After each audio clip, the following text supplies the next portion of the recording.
Picture this. It is budget night, May 2026, and somewhere in Canberra, Jim Chalmers stands up and calls this the most important and ambitious budget in decades. Bold words. But here's the detail almost nobody caught in the headlines.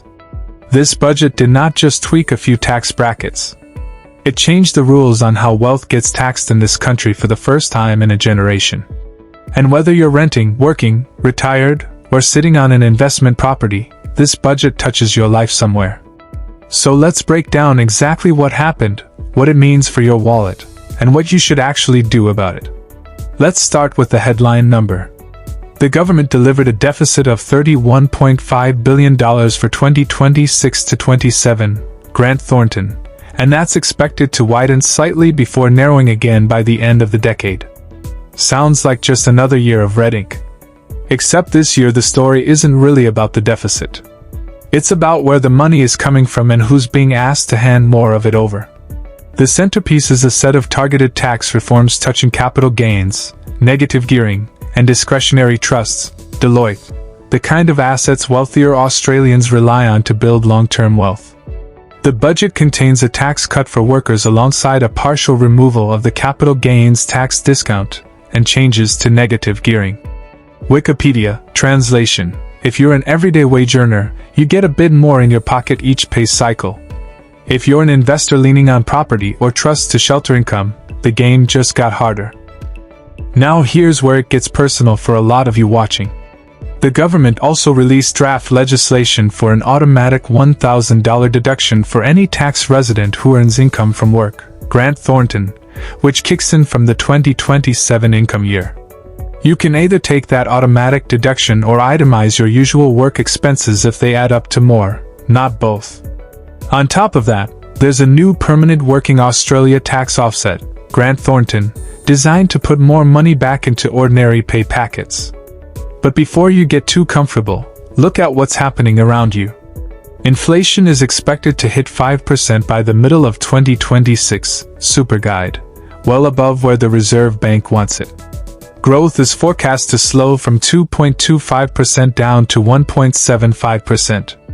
Super Guide, that combination, sticky inflation and slowing growth, is the exact environment where a tax cut can feel like it's been swallowed whole before it even hits your account. You get more dollars, but those dollars buy less. So why is this happening now? Three forces collided at once. The first is global. Treasury is factoring in a global oil shock and conflict in the Middle East, Deloitte, pushing fuel and flow-on costs higher across the economy. The second is domestic. The government is banking on $63.8 billion in savings, Grant Thornton, largely carved out of welfare and program spending to fund its other promises. The third is political. This was Labor's first budget after a resounding 2025 election win, which means they had the political capital to push reforms previous governments avoided touching. Now let's talk about super, because every year people brace for changes here and this year is different.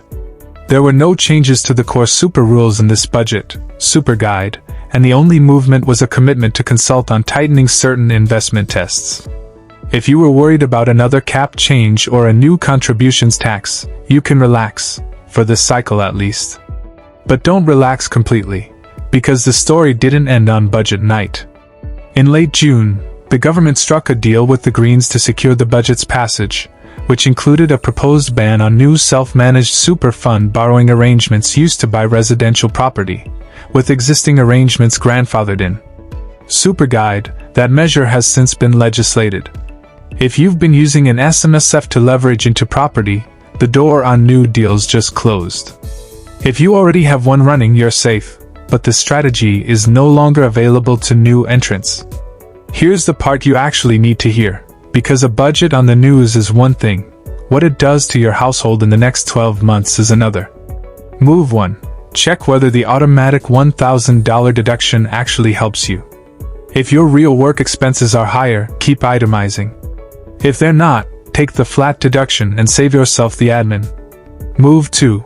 If you're relying on negative gearing or trust structures as part of a long-term investment plan, get in front of your accountant now, not after the changes take effect. The partial removal of the capital gains discount changes the maths on holding periods and exit timing. Here's the honest truth. This budget didn't hand out cash the way past ones sometimes have. It reshuffled who carries the weight of the tax system, shifting some of it off wage earners and onto asset-heavy structures like trusts, negative gearing, and SMSF property borrowing. If your wealth sits mostly in your paycheck, this budget probably nudges things slightly in your favor. If your wealth sits mostly in investment structures, you've got some homework to do before the new rules bite. Either way, waiting until tax time to figure out what this means for you is not a plan.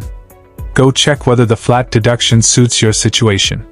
Have the conversation with your accountant about trusts and negative gearing if that's part of your setup. And if you're running an SMSF, confirm exactly where your borrowing arrangement sits relative to the ban. Small decisions made this year compound into very different tax bills next year. This budget was sold as ambitious, and depending on where your money sits, it either quietly helps you or quietly costs you. Either way, now you know which one it is. If this cleared things up for you, do me a favor and hit the like button, subscribe to Nexus of Finance, and turn on notifications so you don't miss the next one. I'll see you there.